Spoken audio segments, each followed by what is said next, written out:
रात से वक्फे से जारी तेज बारिश ने कराची को डुबो दिया है। इंतजामिया रेन इमरजेंसी लगाकर सोने चली गई है और शहरी रात तकते रह गए। शहर कायद के मुख्तलिफ इलाकों में सैलाबी मनाजिर हैं। बारिश का पानी लोगों के घरों में दाखिल हो गया है, जबकि शहरी घरों की छतों पर पनाह लेने पर मजबूर हैं।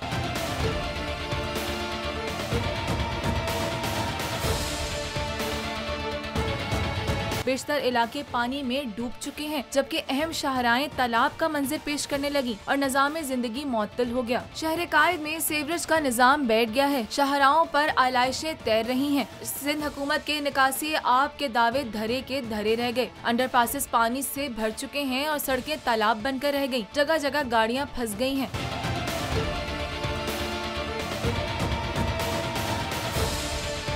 सुपर हाईवे और कुरंगी कॉजवे ज़ेरे आब आ चुका। M9 की एक ट्रैक पर दो तरफा ट्रैफिक चल रही है। KPT अंडरपास 3 तलवार 2 तलवार को दोनों अतराफ से बंद कर दिया गया है। डिफेंस के मैरीन अंडरपास को भी बंद कर दिया गया है। मुल्क का माशी हब इस वक्त बेयारो मददगार किसी मसीहा के इंतजार में है।